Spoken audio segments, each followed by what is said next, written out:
Welcome to the Enchanted Library, where we turn the pages of books, beautiful and old, living and magical. It's time to curl up, get cozy, and join us on an adventure.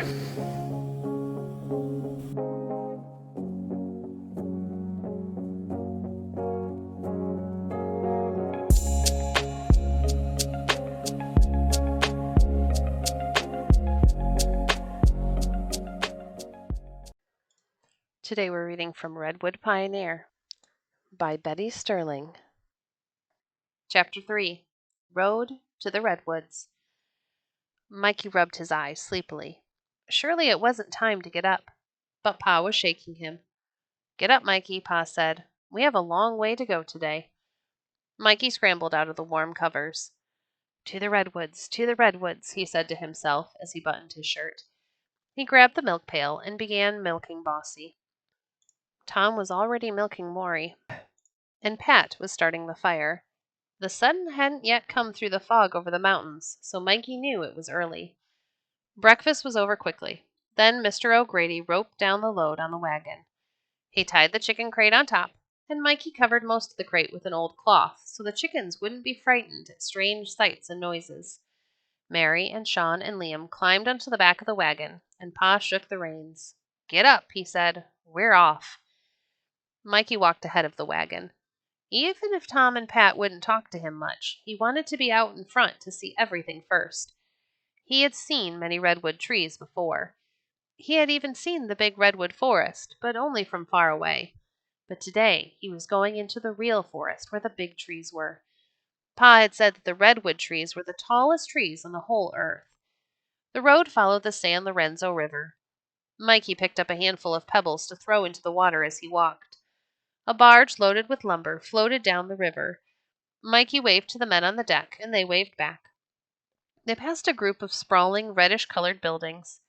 Mikey tried to spell out the name painted on the biggest building. "It's the tannery, Mikey," said Pa. "That's where we'll be bringing the bark this fall." Mikey was glad they didn't stop at the tannery. He didn't like the smell. There were wild flowers in bloom along the roadsides. Mikey knew the poppies and the lupines, but there were other flowers that he didn't know. He picked a bouquet for Mary. Mikey could see men working on the other side of the road from the river. Some had picks, others shovels, and some were pounding with heavy sledgehammers. "What are they doing, Pa?" he asked. Pa shook his head. "I don't know, Mikey." Then they came to a place where the river valley was suddenly narrow. Here the men were beginning to dig a tunnel through the hill. Mikey did wish he could find out why they were digging, but he was too timid to ask. Pat stared at the workers. "What are you building?" he called. One of the men straightened up and wiped his face. "A railroad," he said. "Where to?" asked Pat. "Santa Cruz to San Jose, through Felton," said the man. He picked up the sledgehammer and began to pound again. Pa was driving the wagon right on, but Mikey ran over to watch the railroad builders laying the narrow track on the cross ties. Then he had to hurry to catch up with the family. He wished they could go more slowly. He wanted to see everything. Soon they were entering the edge of the redwood forest. Mikey was thrilled. The road wound between trees so tall that he could hardly see the tops. Some were so big around that he was sure Pat and Tom and Pa together wouldn't nearly be able to reach around them. Once Mikey saw a deer peeking through some brush. "Where's my gun?" asked Pat. Mikey was glad to see Pa shake his head and say, "No shooting now, Pat." The deer had looked so pretty standing there watching them. Mikey was feeling hollow inside by the time the sun was overhead. "When do we eat?" he asked Pa. "We'll stop in Felton," said Pa. "It can't be much farther now." Mikey could see nothing but trees. He wondered if there really could be a town hidden somewhere along this road. He was afraid he would starve before they ever got there. They came over a little hill. "I see houses ahead," said Pat.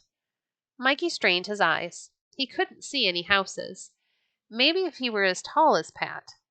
Then the donkey with the load gave a loud hee-haw. She must have heard another donkey, Mikey thought.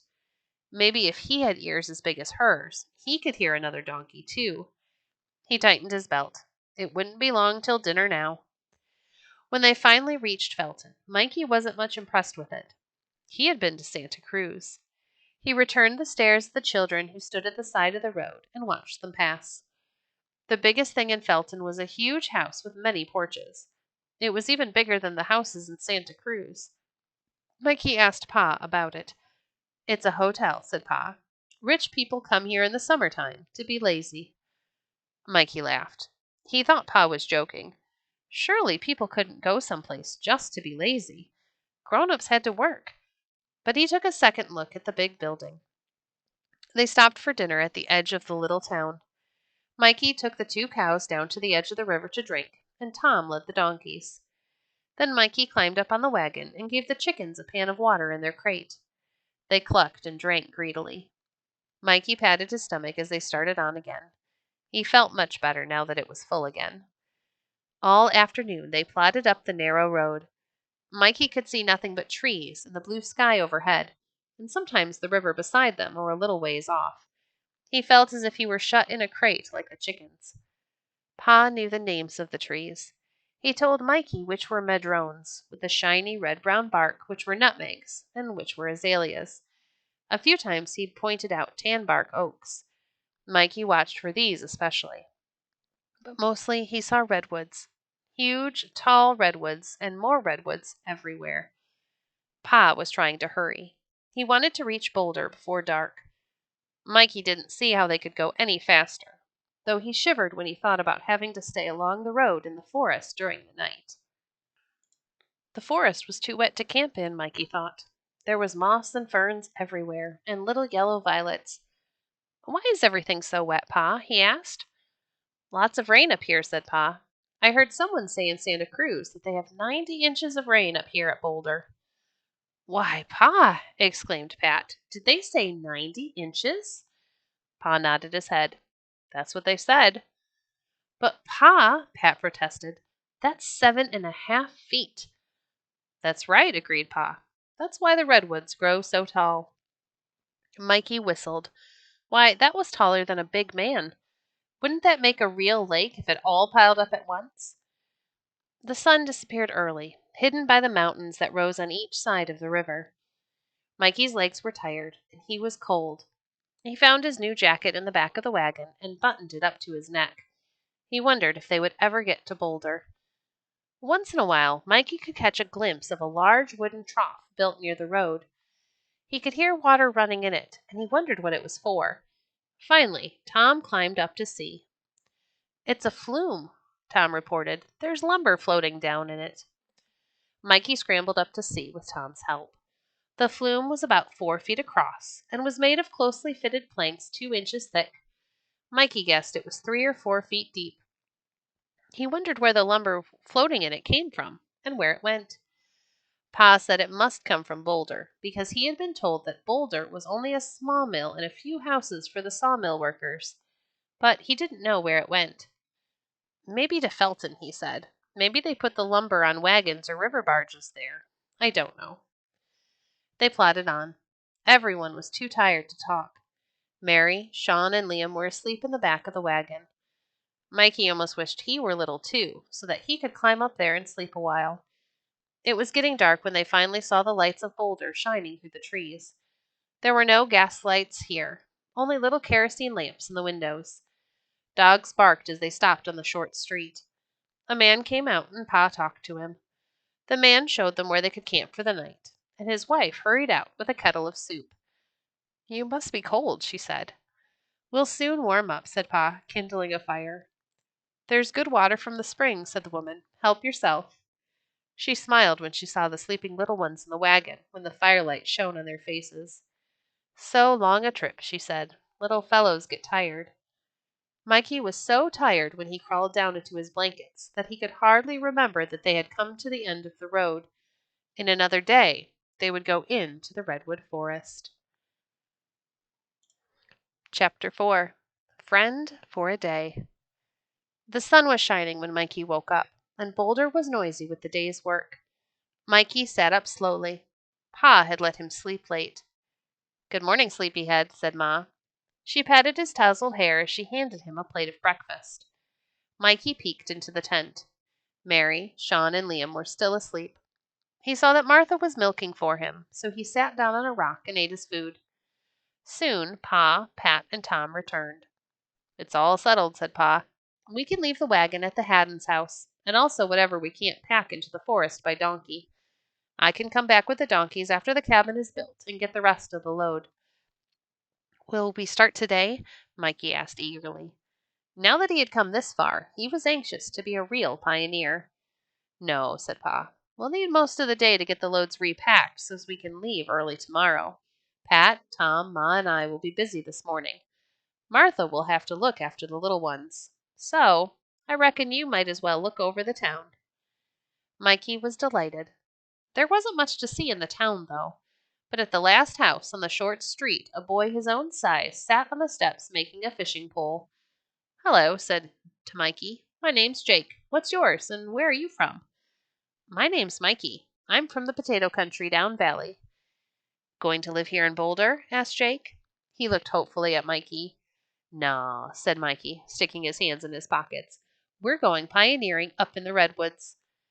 The boy looked at him wide-eyed, and then looked past him toward the evergreen hills. "Honest? You're going up there? Boy, ain't you lucky." Mikey stuck his chest out a little farther. "We'll do all right," he said. "Want to go fishing?" Jake asked. "I'll cut a pole for you." "Sure," said Mikey. He went with Jake down to the river, and they cut another willow pole with Jake's knife. Then Jake pulled another piece of cord from his pocket, and Mikey tied it to the pole. Jake searched in all his pockets and finally found a couple of bent pins. They dug some worms for bait. Then Jake led the way down a faint path to a fallen log that stuck out into the river. Mikey had never been fishing before. The little creek that ran through the valley where their cabin had been didn't have any fish in it. But he wasn't going to let Jake know. He watched closely and then did exactly as Jake did. Soon he felt a jerk on his line. It was a fish. He held tight as the fish zipped back and forth. Finally, he managed to pull it in. It was a foot-long trout. "What a beauty!" Jake exclaimed. "You're lucky." In a few minutes, he also had caught a fish. Mikey baited the pin again, and in a few minutes had another trout, a bit smaller than the first. "I'll need several more to make enough fish for our family for dinner," he said. "How many in your family?" Jake asked. "9, counting Ma and Pa," said Mikey. "I'm the middle one." "You're lucky," said Jake. "I don't have any brothers or sisters." "I guess that's even lonesomer than being the middle one," said Mikey. He pulled in another big trout.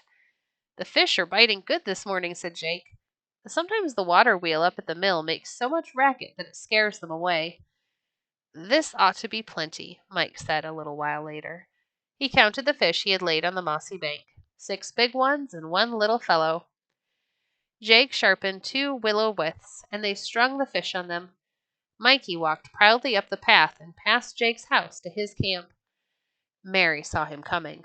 "Ma, Pa," she shrieked, "look what Mikey's got." Ma straightened up from her packing, and Pa turned around. "Why, Mikey," said Ma, "did you catch those yourself?" Mikey grinned. "Sure, and you're a real fisherman," said Pa. "Shall I help you clean them for dinner?" Mikey agreed to this. He didn't have the faintest idea how to fix them. With Pa's help, they soon had the fish ready for Ma's hot frying pan. Mikey thought he had never had such a good dinner in his life. He hoped that when they found a place for their new cabin in the redwoods, there would be a stream nearby with fish in it. Thank you for joining us today. If you enjoyed today's episode, please leave a review on your favorite podcast platform and share our podcast with a friend. Visit our website at www.enchantedlibrary.net to see our past books or to connect with us on Facebook. If you'd like to support the work we do, you can visit our Patreon page at patreon.com/enchantedlibrary. We appreciate your support. Until next time, friends, happy reading.